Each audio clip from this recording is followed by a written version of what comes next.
আমাদের এটা সভা নয়, জাস্ট এত মানুষের সমাবেশ উপলক্ষে জাস্ট আপনাদেরকে সহযোগিতা করার জন্য একটি ক্যাম্প।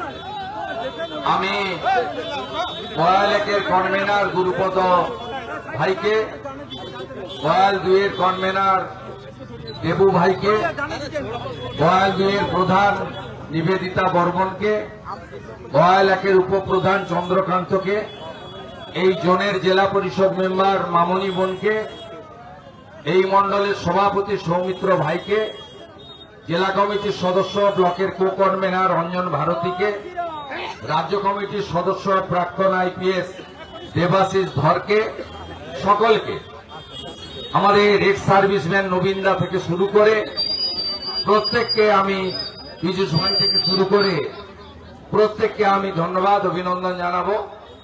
আপনারা অনেক পথ হেঁটেছেন, 10:30টায় এসেছিলেন এখানে। আজকে রামনবমীর আগে রাম মূর্তি ভেটুরিয়াতে ভাঙচুর হয়েছে, সেই কারণে সেখানে আমাকে দাঁড়িয়ে যেতে হয়েছিল, প্রতিবাদ করতে হয়েছিল।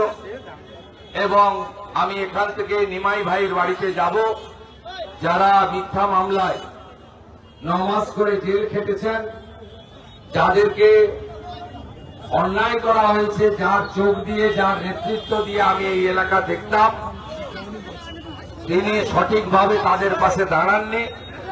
তাই নিমাই ভাইদের বাড়িতে যাব এবং সোনাপুরা শহীদ মিনারে আমার জন্য সব শহীদ পরিবার অপেক্ষা করছে।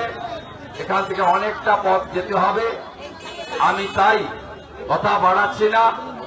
আমি আমার নন্দীগ্রামের বয়াল 1-2 গ্রাম পঞ্চায়েতের সমস্ত রাষ্ট্রবাদী ভারতীয় জনতা পার্টির দেবতুল্য কার্যকর্তা, গণদেবতা জনতা জনার্দন, সুনীল কর্মকারের মতো অনেক বর্ষিয়ান নেতা, যাদেরকে দেখে আমরা বিজেপিতে এসেছি, তাদের সকলকে আমি দায়িত্ব দিচ্ছি। নির্বাচনটা আপনারা করবেন, যখন দরকার আমাকে ডেকে নেবেন। আপনারা যত বেশি করে নন্দীগ্রামের দায়িত্ব দেবেন, তত বেশি বেশি ভোটে ভবানীপুরে আবার মমতা ব্যানার্জিকে আমি হারাতে পারব। ভারত মাতাকে। আগামী 27শে মার্চ রামনবমীতে দেখা হবে, আগামী 25 তারিখে কর্মী সভায় দেখা হবে, আর আগামী 30 তারিখ মনোনয়ন জমা দেওয়ার দিন আপনারা সবাই আমার সাথে থাকবেন।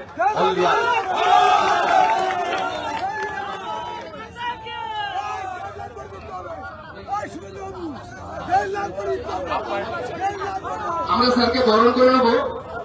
আমাদের দয়াল 2-এর কনভেনার সৌমেনগিরি, উনি পুষ্পস্তবক দিয়ে স্যারকে অভিনন্দন জানাচ্ছেন এবং উত্তরে দিয়ে বরণ করছেন গুরুপদ সাহু। ওনাকে অনুরোধ করবো স্যারকে উত্তরে দিয়ে বরণ করে নিচ্ছে।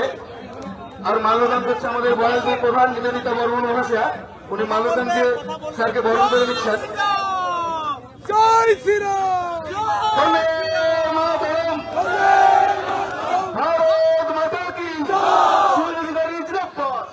আমার বিরুদ্ধে সিপিআই এবং তৃণমূলের যারা ঘোষিত প্রার্থী, তাদের সম্পর্কে কোনো বাক্য শব্দ ব্যবহার করবেন না।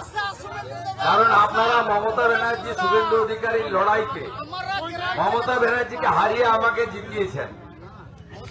এরপরে যাদেরকে ওরা প্রার্থী করেছে, আমি তাদের প্রতি সম্মান রেখেই বলি, তাদের সম্পর্কে বেশি কথা যদি আপনারা বলেন, ওদেরই লাভ হবে। ওদেরকে ওদের বাড়ির লোক ছাড়া কেউ চেনে না।